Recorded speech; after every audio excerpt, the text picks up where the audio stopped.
कि मस्जिदों से बच्चों को पीछे करना या सफ़ों से हटाना कैसा है, इसके इस्लाम में क्या वजाहत की गई है। तो इस्लाम में पहले हम हक़ के मुतालिक बात करेंगे। हक़ मारना, अगर कोई बच्चा मस्जिद में पहले चला जाता है तो वो कहीं भी जाके बैठ जाता है, चाहे वो पहली सफ़ में हो, दूसरी में हो, तीसरी में हो, चौथी में हो या पाँचवीं में हो या सबसे आखिर में हो। अक्सरात तो बच्चों को यही समझाया जाता है कि आप बच्चे मस्जिद में पीछे जाकर बैठें, आप पीछे सब बनाएं अपना।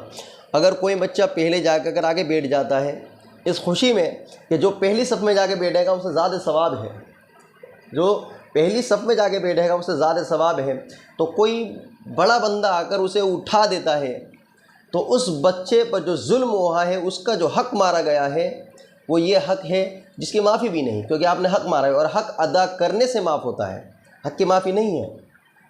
वो बच्चा अगर माफ़ कर दे तो बात अलग है, नहीं तो हक़ की माफ़ी नहीं, क्योंकि आपने उसके ऊपर जुल्म किया है। दूसरी बात, अगर कोई बच्चा सफ़ में खड़ा है और आप उसे पीछे कर देते हैं या साइड में कर देते हैं, कहना है लोगों का यही है कि इससे बच्चों की नमाज, बच्चों के साथ में खड़े होने से या बच्चों के बीच में खड़े हो जाने से नमाज ख़राब होती है, बच्चों के बीच में या पास में खड़े हो जाने से नमाज ख़राब होती है। तो इसके लिए अल्फाज में यही कहूँगा, अगर आपका खुद का बच्चा है तो आप उसे पास में खड़ा कर कर नमाज़ पढ़ते हैं और आपकी नमाज़ ख़राब नहीं होती। और यही बच्चा अगर किसी दूसरे का है तो आपकी नमाज़ ख़राब हो जाती है, क्योंकि एक मासूम आपके पड़ोस में खड़ा होकर नमाज़ पढ़ता है तो आपकी नमाज़ ख़राब होती है।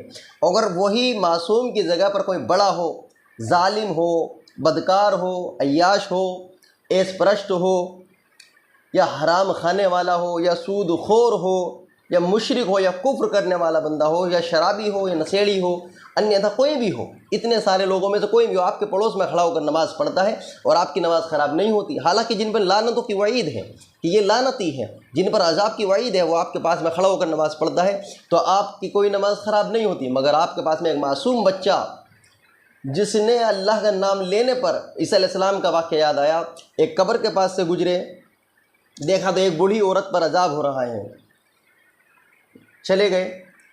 अगली बार दोबारा वहीं से गुज़रना हुआ तो उस कब्र में देखा, अल्लाह ने वो क़ुव्वत दी थी ईसा अलैहिस्सलाम को, वो कब्र के अंदर से भी देख सकते थे।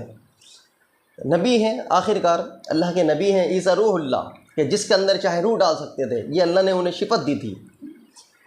तो उस कब्र से जब उनका गुज़रना हुआ तो उन्होंने देखा कि वो बुढ़िया मौज मार रही है, वो तो जन्नत में है, वो दोज़ख के अजाब में जो थी वो तो अब जन्नत में चली गई है। तो अल्लाह से सवाल कर लिया, या अल्लाह ये कैसे हुआ। तो अल्फाज आए अल्लाह की तरफ से कि इसकी एक नन्ही सी बच्ची, पोती या उसकी नवासी होगी, पोती या उसकी नवासी होगी, उसकी नन्ही सी बच्ची ने अल्लाह से जब कहा बिस्मिल्लाहिर्रहमानिर्रहीम, जब उसने पढ़ा तो अल्लाह तो रहमान और रहीम के जब अल्फाज मैंने सुने तो मैंने उसके तुफ़ैल में इसकी बुढ़िया यानी इसकी दादी की, नानी की या दादी की, इसकी मैंने मग़फ़िरत कर दी और इसे जन्नत में दाखिल दे दी।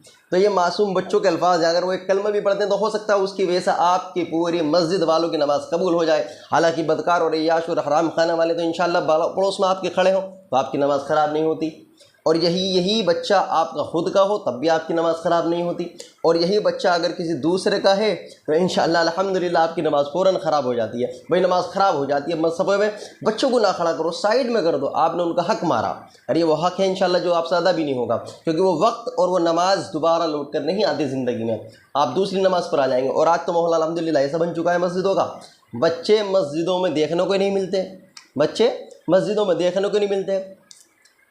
फ़जर में आप देखें तो एक बच्चा मुश्किल से नज़र नहीं आता, मुश्किल से एक बच्चा अगर कोई आ जाए तो बड़ी गनीमत है, वरना बच्चा कोई मस्जिद में फ़जर में नहीं आता।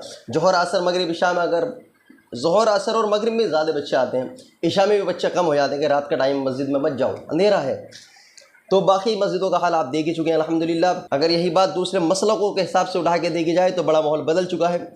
आप अहले हदीसों की मस्जिद में चले जाएँ तो वहाँ बच्चा, बड़ा, बूढ़ा, जवान सब एक सफ़ में नज़र आते हैं। और लंगड़ा हो, लूला हो, अंधा हो, काड़ा हो, बूढ़ा हो, गोरा हो, काला हो, अमीर, गरीब, चाहे कोई भी हो, जो मस्जिद में पहले जाएगा जहाँ जाके बैठ सकता है, बादशाह ही क्यों ना हो और फ़कीर ही क्यों ना हो, जो पहले जाएगा वो अव्वल सफ़ पाएगा। अव्वल सफ़ की जो वईद हैं उसके लिए वज़ाहत अलग है। तो अल्फाज यही हैं, आपका बच्चा अगर ख़ुद का है तो आपकी नमाज़ ख़राब नहीं होती, आप बिल्कुल पड़ोस में खड़ा करके उसे नमाज़ पढ़ते हैं। और यही बच्चा अगर दूसरे का है तो आपकी नमाज़ ख़राब हो जाती है। मस्जिदों के कुछ के तो अल्फाज यही हैं कि बच्चे बड़े सब एक साथ नमाज़ पढ़ें, कोई ख़राब नहीं होती। और कुछ मसलकों वालों के अल्फाज ये हैं कि बच्चों को साइड कर दें, पीछे कर दें, नहीं तो नमाज़ ख़राब हो जाती है, बड़ों की नमाज़ ख़राब हो जाती है। हालांकि बड़ा तो गुनाहगार होता है, बच्चा तो मासूम होता है, बच्चे के अंदर तो गुनाह ही कोई नहीं। और मासूमों की नमाज़ कबूल करने में कितना टाइम लगता होगा अल्लाह ताला को। हालांकि बड़े तो गुनाहगार हैं कि तौबा उनकी कबूल नहीं हो रही है, रात दिन तौबाएँ कर रहे हैं, रात दिन दुआएँ मांग रहे हैं, उनकी कबूल नहीं हो रही हैं। हम खुद अपने बारे में अगर मैं कहूँ तो जब मैं 3 से 4 या 5 साल का था तो मस्जिद में नमाज़ पढ़ने जाता था, तो मस्जिद में फ़जर में 7-8 लोग नज़र आया करते थे उस दौर में, अब से 20 साल पुरानी बात तकरीबन। तो 7-8 लोग नज़र आया करते थे। तो अल्फाज आप ध्यान से समझ लें, इंशाअल्लाह।